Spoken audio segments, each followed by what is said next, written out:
had a question. You know, you go to a rock concert today, there's 3,000 cell phones going. How many people would actually be shooting pictures in those days? You know, back in the day, I mean, not everybody had a camera, so No. it was only a handful of people that had, you know, the means to actually take pictures. And of course, there were no mobile devices back in those days. So there was So just you a could few actually people. work your way to the front and Oh, I shoot mean, your I'd be right. I images? would always have tickets that were right up in the front. I would always, you know, that was my thing. I'd look for who was performing in Kansas City at the Municipal Hall, and we'd see, you know, I saw everybody there, from Cream and Joplin and, you know, Led Zeppelin and Jethro Tull and the Grateful Dead and, you know, Jefferson Starship, Quicksilver, all of them.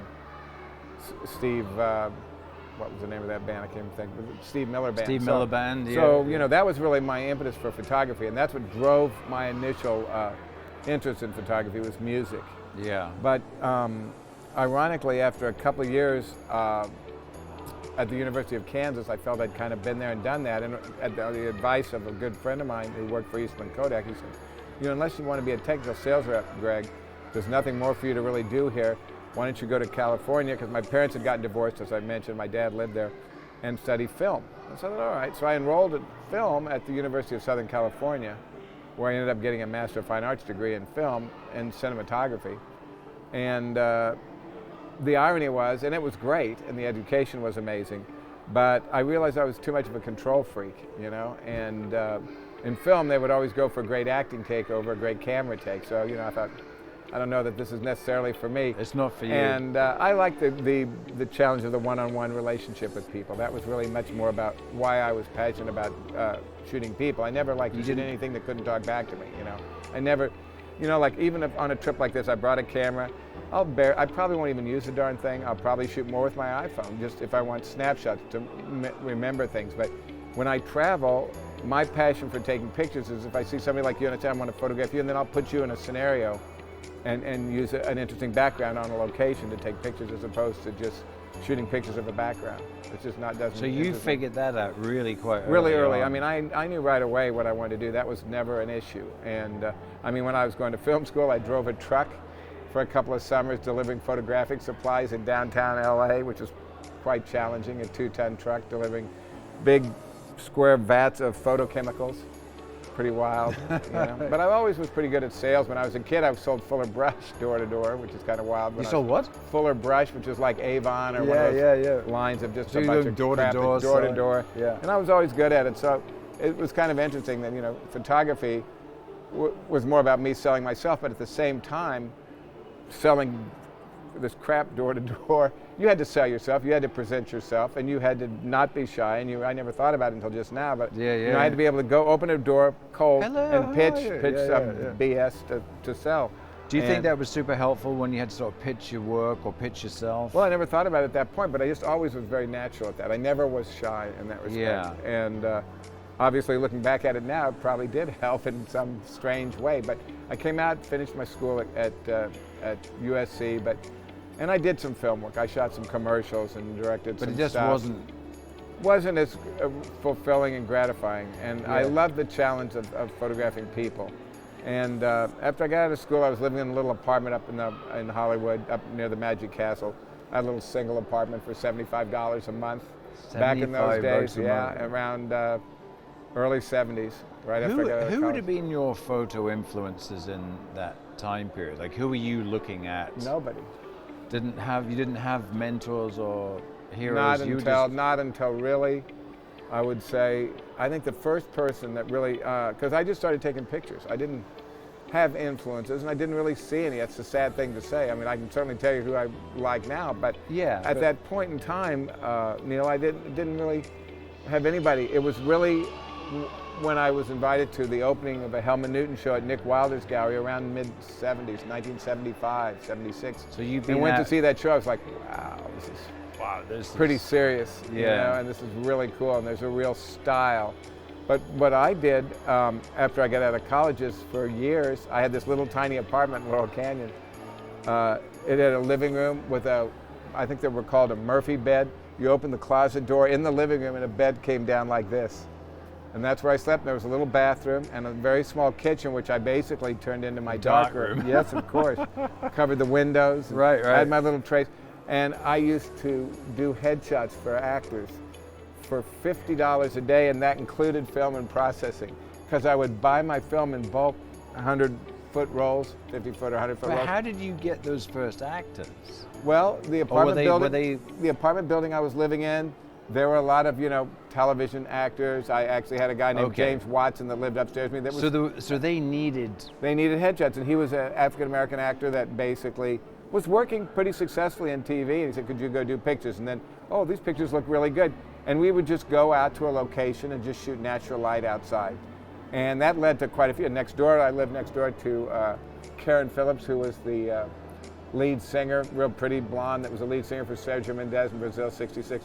And so through this one and that one, and it was $50 a day, then it was $75 a day, and then it was $100 a day. And that included film and processing. But I bulk loaded, I was mentioning, the little cassettes in one of those little loaders and processed the film, and I was quite happy, and I was making a living. And Did you have aspirations at that point, or were you just happy that you were paying your rent and living? Well, I was doing that, but I also did some small commercial assignments. And then little by little, and I was doing a little bit of editorial work for like some throwaway, not tabloid, but like just newsprint type publications on music for a guy named Victor Alemán. And he would have me just shooting this or shooting that. And then finally someone noticed my pictures and we became friends, and her name was Barbara DeWitt. And she was Bruce Weber's sister, and sadly she passed away quite a few years ago now. But she was a publicist for some music people. And very early on, she asked me if I'd like to shoot David Bowie. And this was late 70s for some PR pieces. I said, are you kidding me? I mean, were you just like? Well, this was great. I had to fly to New York to shoot him. Yeah. And it was the very first time. It was around the time of his album, Ashes to Ashes. So he's super mega star at this point. Oh, big. Yeah. And I was nervous because I didn't know what to expect, but we got along great, Yeah. And I think that a big part of what I think my career is responsible for is my Midwest upbringing. Just being able to come up or down to people's level, and to be able to kind of get inside their heads and win their trust and confidence, which is what it takes to get a great connected portrait, because they're more insecure, playing a character other than themselves. They can hide behind a facade and a character in a movie. So when you actually bring them out to be themselves, it's a difficult place. It's more of for a them. it's more of a challenge. They have a certain image that they kind of perceive of themselves, and sometimes it might be the image I want to capture on film. Sometimes it may be exactly the opposite of what I'm looking for. And you want to do what you want to represent them the way you see them. It would depend on what the job was. Yeah. The movie jobs was one thing, because with working on motion pictures campaigns, you're basically shooting a character. So you fly to New York. Meet with David. So obviously he's this superstar. But super down to earth, and I. What is Barbara, your process to? Well, we went and met one afternoon before the shoot, and Barbara got Bruce, her brother, to let me use his. He had a really small little daylight studio in the Flower District, like around off of 6th Avenue, and I don't know. I want to say 25th, could have been 12th, wherever the Flower District goes. I don't remember, it's been so long ago. But I met with David and we talked about ideas and what we'll do, and then we just shot. And he loved the pictures, and that led to about a 10 to 15 year relationship with David, and a half a dozen album covers and probably 100 single sleeves later, So once he had realized that you were his photographer, or you connected with him the way he likes, then and we socially became friends, and hung a bit, and it was very lucky. That was one of my really early breaks, which was late 70s with David. So did that change everything for you then, once you sort of were recognized as being? A little bit. I mean, obviously, it's a catch-22 situation. You can't get the big stars if you haven't shot the big stars. And then when you do shoot the big stars. Then I say, oh, well, he shoots David Bowie, he must be pretty good if David's going to hire him. So it really worked. And early in the 80s, when I started working independently on small feature films that were like independent, so there was like no budget, but I could come and do pictures, Roger Corman movies and things like that. And so I went for the experience, and it was really good practice, and I would shoot pictures, and it went really well, and I'd shoot people. And then I got a movie, I don't know if it was the first movie, but I got a movie at Universal called All Night Long, and it starred this actress, and I can't remember who it was, but she had the lead, and she got replaced by Barbra Streisand. in the lead. The director was Jean-Claude Tremont, which was Sue Minger's husband at the time, and Sue represented Barbara, and I think it was, my memory's terrible sometimes. I can't remember who the lead was, but her mother got ill or something, and so she dropped out, and they brought Streisand in. And I remember very well sitting in my little... Was Barbara Streisand famous at that point? Or was she, yeah. Oh, okay, she was already... Huge. Yeah. Huge. And big star. And I remember in my little apartment in Laurel Canyon, I get this phone call one day, and she says, may I speak to Greg? I said, Greg, this is Barbara Streisand. So, thank God I didn't think this was a joke. Oh, my goodness. And she says, I understand you're going to be doing specials on my movie. My movie. And she says, so how you see shooting me? And I said, well, how would you like to be shot, Barbara? What kind of backgrounds do you like? I like popsicle colors, pinks and lavenders. So we got on great, and I had a really great retoucher, and I would meet with her, and we'd go over the pictures. We had a great relationship, and she was wonderful. People would say, oh, she's this, oh, she's that. She was precise. She was a perfectionist. It wasn't difficult. She just knew what she wanted, and you figure that out. So very early on, I got her as a kind of a star. So that really helped. How long did you spend with Barbara in entirety? Well, I worked on that whole movie off and on. I probably shot 15, 20 days on the movie with her, so I shot her a lot. And we did well, and she was great. Right, so you got the steady work, and... So that really helped launch everything. And then, as you probably may know, is that my most famous picture, ironically, was my portrait of Andy Warhol. And Andy actually called me in, around 1986. He had just signed a contract to model for Ford Model. And I knew him from having done interviewing socially a little bit. He called me up and asked if I thought he'd be good for an LA Iworks ad, and I said, yeah, I think he'd be great. But I didn't, at that time, ever think anything about the fact that might become my most famous picture. What made that image be, out of all the images you shot, what was it about that image that it became Well, the I most think famous? that Andy Warhol has pretty good staying power. I think, ironically, Neale, even though a lot of my pictures are celebrity-driven, and the ones that probably a lot of times hit home the most with people are the pictures of artists, my David Hockney pictures, and it's funny, Jeff Koons, Philip Johnson, the architect, outside the realm of the celebrity, people tend to like those pictures more, I think. But that just became because it was Andy, and it was a fun shoot. Do you shoot commercially anymore? Very little. Very little. Very little. I maybe do 4 or 5 jobs a year of what I would consider, I do probably 25, 30 jobs a year, but nothing particular. But I do more I still do the LA Iworks campaign, but that's just a little thing.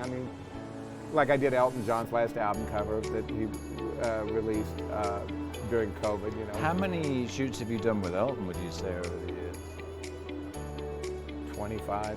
Yeah, so you have a really nice relationship. Oh, I've known Elton for 40-some years. The people that I work with, like Elton, like Grace Jones, I've shot Grace 100 times, and we did her book cover, So, I worked with the people that, Pierce Brosnan, I've worked with for a million years, but Elton and I've been friends for a long time. I'll go home from here, and the following week I'm on his board of advisors for his AIDS Foundation, so we do the Oscar party the Elton John AIDS Foundation puts on his, and so I work on that with him. Yeah, so how was that? It was, it was the same, it's one of the same philosophies that I teach when I'm doing my workshops, is I tell people when they come to take a workshop with me, I said, I could care less about what you know. It doesn't interest me. I want to see what you don't know, and let's see if you can push yourselves as artists, fall on your face and learn from your mistakes. That's the way you really learn. You don't learn from doing stuff you're always comfortable with. You need to step outside your comfort zone to grow. There's so much, everything's making me want to ask another question, and there's two that I really don't want to forget. One is and maybe I'll start with this one. I think we can jump around. I've jumped around on things I've wanted to mention to you because I thought we should hit on it. Yeah, no, it's but isn't it? I just think it's so remarkable and encouraging that you still have the passion at 73 years of age, that you're still striving and driving and engaged. So what was it like being a celebrity? You being this celebrity photographer, yourself in your own right. Well, in a strange way, for someone who my personal celebrity came by proxy. It came by the fact that I knew all these people, and so it was kind of funny because, no profession in terms of celebrity is any more important than the plumber that's going to come fix your toilet. It's just that people like me, sadly, have glorified these people out onto a pedestal, which is kind of funny, but they got to take a shit just like everybody else, They're no better than anybody else. And, most of the people I met were fantastic. Very few people did I really not get on with, and from a camera point of view. One of the things I learned early on in my profession was never believe anything anybody tells you about a celebrity. Always formulate your own opinion. You don't know if they got laid the night before. You don't know if their dog got run over by a car. You don't know their frame of reference that they're coming into the shoot. There's days when you get up to do your work and do your things, which I want to hear more about what you've done. I've done a lot of talking about me. We need to get into your history. We hear about you, though. That's the thing. Yeah, but I want to hear about you before I take off for parts unknown. Yeah. But I've always learned the most important thing is to just take people at face value. But come up or down to their level. But for you yourself internally, did it affect or change you, do you think, when you suddenly become this celebrity? Or do you feel this Midwestern work ethic and Well, I don't look at myself as a celebrity. I find very uncomfortable. It's only been thank God, only a few times in my life where I've been at a party or something and there's been somebody there that's like, okay. You know, and then so and you that didn't makes have me to uncomfortable. You No, didn't I have don't to deal get with it a lot too of that. much. No. Well, I mean, I get it here a little bit, people that, you know, but not so much. And I'm, you know, it's just like in the realm of celebrity, and I think this is where a lot of celebrities fall short is, you know, that's your fan base. And you wouldn't be here without them. And in some respects, certainly for the fine art aspect. And so I'm always very appreciative and always happy to spend time and talk to people. But I it's think really that's important. But I think that's a huge part about what you do is that you could sort of ride off into the sunset of, I'm Greg Gorman, I photographed the greats, I'm chums with Elton and David. Yeah, but that's bullshit. And then, you know? but you're back in the classroom, giving back to people that are starting their journey or want to start their journey. I had a workshop in Italy in Bonconvento near Siena quite a few years ago, and it was a husband and wife team from France. And the husband had his cameras and stuff, and he took good pictures. And the wife was shooting with an SX70, and her pictures rocked. I mean, they were insane. She just had. Oh my God! You look at these pictures; they were just like jewels. And you know, there was a gal in the class that was extremely wealthy, dripping Leicas and lenses, and she was an emotional wreck the whole week. You know, and you know, like you said, the gear is not going to basically make you a better photographer. I saw that all through my career in the motorcycle industry. The guy shows up with all the equipment and no talent, and then there's some kid on some duct-taped, primered, you know, low-grade bike. Has the killer pictures. Exactly right. And it's just that he's got the ability. So, Greg, it's been absolutely brilliant having you here at Exposure. You have given us a tiny snapshot of your incredible career. So, of course, I am, you know, absolutely mad keen that we do more, which is what I want to do. But I'm mad keen on having some Indian food with you. We're doing it. You're coming to Charlotte. We're going in. I've got the best Indian restaurant. So, just give me a quick snapshot of your Exposure experience. And absolutely, one of the most. I mean, we've got to do a bit of shop while we're here, right? Well, I think we should, and I'm going to tell you that you know, I was so excited to come over here. I've never been to this part of the world, and Jim Knockway and McCurry, I think, pushed Simon along a little bit, and I'm so thrilled. And I came over not really knowing what to expect. All I knew is Simon said, you know, they will print the pictures really well over here. Don't worry, they're going to print the pictures. It's all going to look good. They're going to be framed. And, you know, I'm thinking, okay, I'm going to, since I trusted Steve and James, Jim, but by the same token, when I got here, I was overwhelmed. I've never seen my pictures look any better, framed any better, lit any better, better wall color. I mean, the penchant for detail here, nowhere in the world have I ever experienced anything even close to this level, and I think it's such a shame that more people are not aware of this extraordinary festival. And all of us have had the same conjecture that we wish that this show could just take keep some legs going, stay alive, and move to another venue. It's it's a big venue. Every day I get a moment to walk around, and I've seen most of the shows. We went this morning to Dan's. We saw Dan Winter's show, and I hadn't had a chance to see that, and it just blew me away. So a festival like this gives us the opportunity to catch up with old friends like Steve McCurry, Douglas, and whatnot. It gives a chance to make new friends and to see the up-and-coming people. So for me, I'd love to come back. This has been an extraordinary experience. The hospitality of everybody and the shakes have been fantastic. I mean, you couldn't ask for any more. Couldn't walk into a completely different culture on the other side of the planet and feel more welcome and more comfortable. And that's huge.